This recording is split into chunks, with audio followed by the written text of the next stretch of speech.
ನಾಳೆ ಆದ ಸದರಿ ಡಿ ಸಿ ಅವರು 11 ಗಂಟೆಗೆ ನಾನು ಆಫೀಸ್ನಾಗ ಇರಬೇಕು. 11 ಗಂಟೆಗೆ ನಾವು ಆಫೀಸ್ನಾಗ ಇರಬೇಕು. ಇಲ್ದಿದ್ರೆ ಮುಂದಿನ ಶಿಸ್ತು ಕ್ರಮ ತಗೊಳ್ಬೇಕಾಗುತ್ತೆ. ನಿಮ್ಮ ಜವಾಬ್ದಾರಿ, ಸರ್ಕಾರ ಜವಾಬ್ದಾರಿ ಕರೆಸೋದು 11 ಗಂಟೆ. She must be here in my office.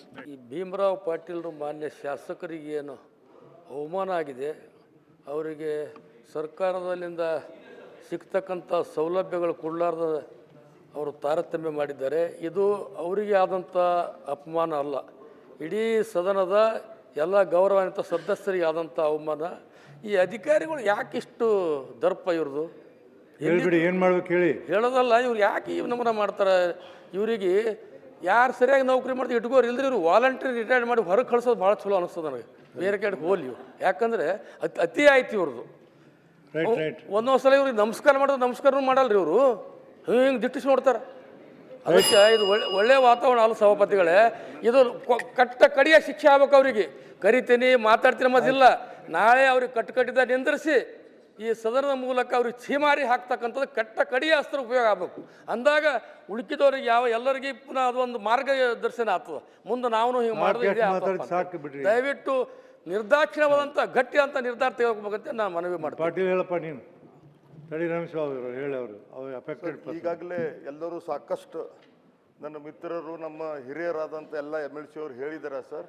ಅದಕ್ಕೆ ನಾನು ಏನಪ್ಪ ಅಂದ್ರೆ ಸುಮಾರು 4.5 ವರ್ಷ ಹಿಡಿದು ಆಫೀಸ್ ಬೇಕಂತ ಡಿ ಸಿ ಅವ್ರ ಜೊತೆ ಫೋನಲ್ಲಿ ಮುಖಾಂತರ ಮಾತಾಡಿದ್ದೀನಿ. ಮತ್ತು ಲೆಟ್ರ್ ಒಂದು ಬಿಟ್ಟು 2-3 ಲೆಟ್ರ್ ಕೊಟ್ಟಿದ್ದೀನಿ. ನಂಗೆ ಒಂದು ಆಫೀಸ್ ಮಾಡಬೇಕಾಗಿದೆ ಅವರ ತಾಲೂಕದಾಗ ಅಂತ ಹೇಳಿರ ಆಯ್ತು, ಈ ಕೊಡೋಣ, ಮುಂದೆ ನಾಳೆ ಕೊಡೋಣ ಅಂತೇಳಿ ಸುಮಾರು 4.5 ವರ್ಷ ಆಯ್ತಾ ಸರ್.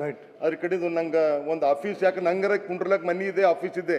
ಇದು ಆಫೀಸ್ ಜನಗಳಿ ಸಲಕ್ಕೆ ನಾವು ಹೋದ ಕುಂಡ್ರಲಕ್ಕೆ ಡೆವಲಪ್ಮೆಂಟ್ ಮಾಡ್ಲಿಕ್ಕೆ ಬೇಕಂತೇಳಿ ನಾ ಮನವಿ ಮಾಡಿದೆ ಸರ್. ನಂಗೆ ಒಂದು ಇದು ನ್ಯಾಯ ಕೊಡಿಸ್ಕೊಡ್ಬೇಕಂತೇಳಿ ತಮ್ಮಲ್ಲಿ ಮನವಿ ಮಾಡ್ತೇನೆ.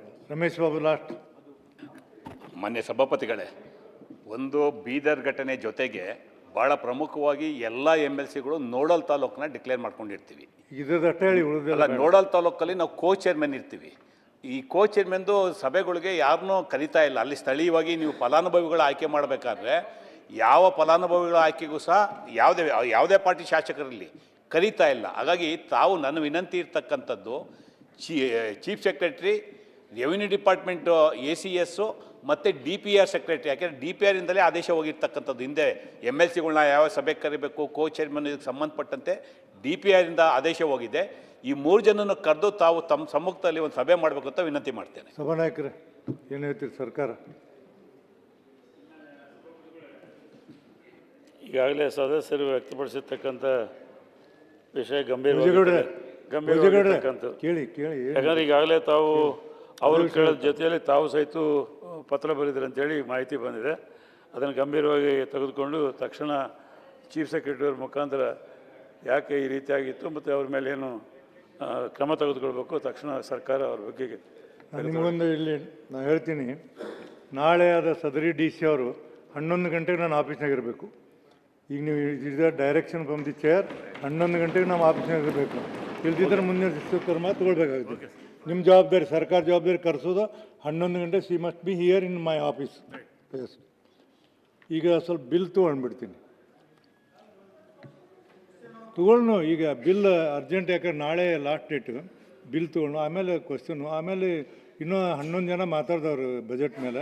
ಸ್ವಲ್ಪ ಎಲ್ಲರೂ ಸಹಕಾರ ಮಾಡಬೇಕು. ಮಾನ್ಯ ಶಾಲಾ ಶಿಕ್ಷಣ ಮತ್ತು ಸಾಕ್ಷರತಾ ಸಚಿವರು ವಿಧಾನಸಭೆಯಿಂದ ಅಂಗೀಕೃತ ರೂಪದಲ್ಲಿರುವ ಕರ್ನಾಟಕ ಸರ್ಕಾರಿ ಶೈಕ್ಷಣಿಕ ಸಂಸ್ಥೆಯ ಭೂಮಿಗಳ ವಿಧೇಯಕ 2020 ಮೇಲಿನ ಪ್ರಸ್ತಾವನೆಯನ್ನು ಪ್ರಲಾಪಿಸಲು ಸೂಚಿಸುತ್ತೇನೆ.